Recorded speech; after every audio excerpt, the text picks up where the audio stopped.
Hi everyone, this is the Empty Nester. Today I'm going to talk to you a little bit about rutabagas and share with you why. I've been looking at them for a while and learned that they're actually called a Swedish turnip or a Swede in other countries. And I thought it would be a good idea to try this before I decide to buy seed and grow it in my garden. I've learned that this is a cold weather crop and it takes 100 to 125 days to grow, so it's a pretty long growing season. And rather than waste the time and space in the garden first, I was looking for one and I didn't know that I was going to find one because my area doesn't cater to a ton of varieties of food. When I went to the store the other day, I saw this sitting there and it looked really strange, and that's because there's a wax coating on this. I don't know if the camera will pick the wax coating up or not, but all that was available on the label, it says Canada, so it's more than likely grown there. And I asked the girl putting the sweet potatoes away if this was a rutabaga, and she was like, I have no clue. So I said, can you find out for me? And she's like, I think so. So she went off, and a little while later, a manager came by, and I said, do you happen to know if this is a rutabaga? And he's like, oh, I have no clue, but give me a minute and I'll find out. So he took a rutabaga off with the code for it and came back a few minutes later with her, both together with a smile on their face. They're like, hey, you're right, it is a rutabaga. You taught us something new, thanks. And I'm like, okay. And then the only thing that there was like 99 cents on this. And I'm like, so is it 99 cents a pound? And they were like, yeah. So this ended up being $4.04 for a rutabaga. And I'll show you a clip in a minute of frying it. And it turned out really good. It was kind of like, I've made, like cabbage and potatoes and bacon and onions and that together before, and this kind of is reminiscent of that. Today, I'm gonna try a number of different ways, like a mashed potato, or adding this to a soup, or making this a soup. There's all kinds of different ways to do it. But what I've learned is when you grow it, you need at least the soil to be 55 degrees to get it started. And that'll be perfect for, probably March or April, in my climate.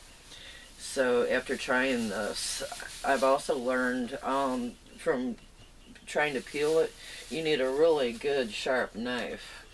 And I'm not sure see this center core right here?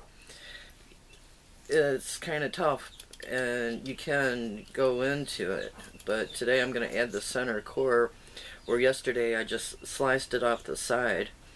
But I'm going to try to chunk it up and cut it up and add it to, like, I sliced a few chunks of it off, and I'm putting it in with potatoes, red peppers, green peppers, and some onions. And I'm going to try this amount fried up, and then the rest I'll try baking and boiling. You need a pretty good knife to cut this, and make sure that you keep the peel off. They put wax on it to make it store longer, but I've read that you can just keep these in the ground and go outside and pull them all winter long. So, if these taste good, I'm going to give them a try in my garden next year. I'm starting to wonder if I should have put these in first before the potatoes and got them going and softer.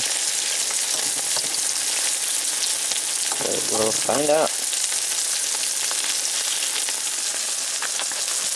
Okay, the potatoes are done, but I think these guys need a little longer, so I took the potatoes out and I'm putting these guys back in by themselves. Get them browned up.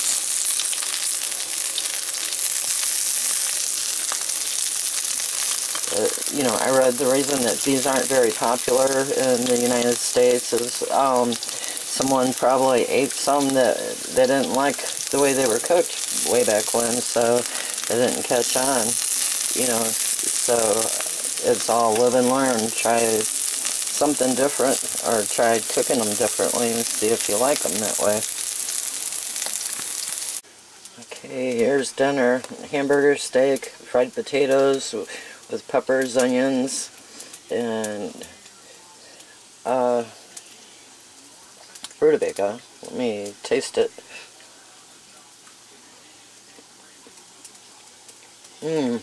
It's actually not bad.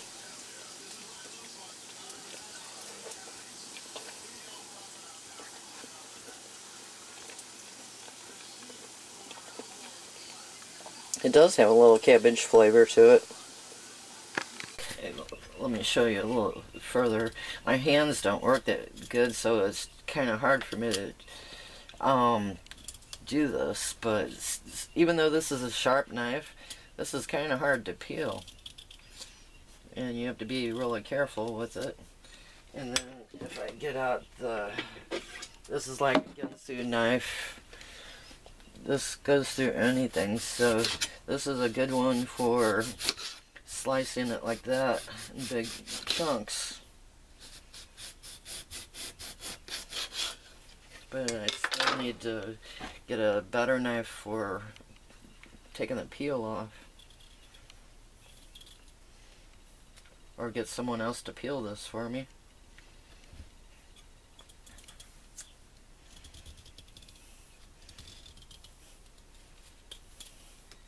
This is kind of hard like a carrot, but it cooks up softer. But we'll use this amount for today's stew. And I'm not going to try with this little knife. I'm going to use the big one.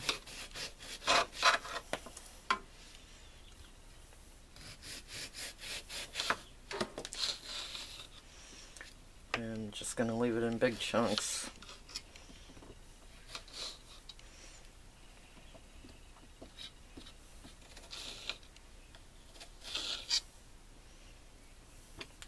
You could actually do it in lower ones, you know, however you want. But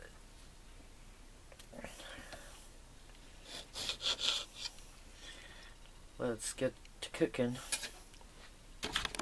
Okay, I've got the rutabaga and the ninja. I've cut the cabbage, some potatoes, onions, peppers, and I've got an okra that I froze. Let me show you how easy. This is one of the Charles Wright's big fat okras that I grew. It's a spiny one, but when it's frozen, the spines don't exactly cut you. But you need a good knife to do this.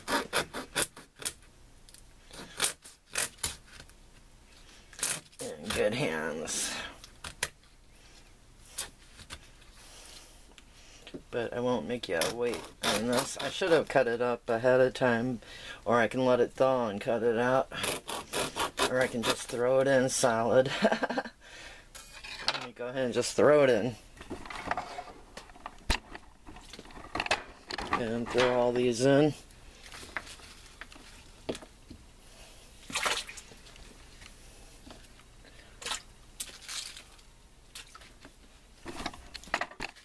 Let's see if you can reach.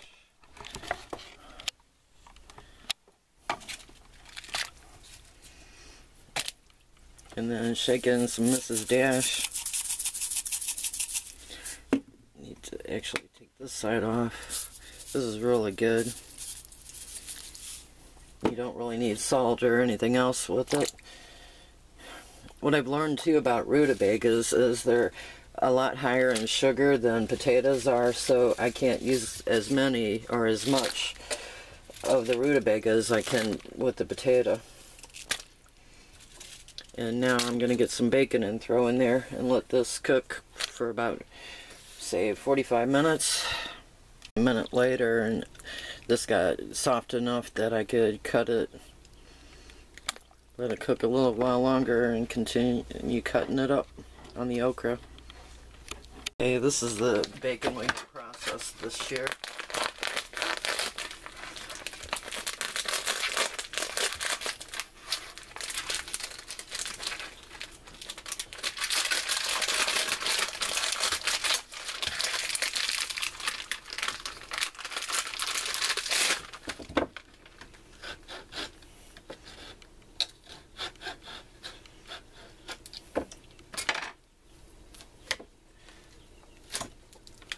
See how you can just cut it and then crack it?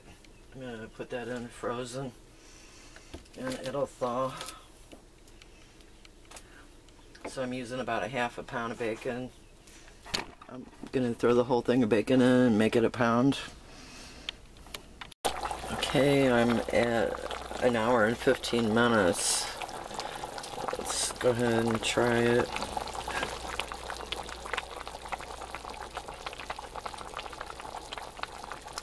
It's a little more blander, but you know, it's no blander than cabbage is, but it does have its own unique flavor when you put it in a stew.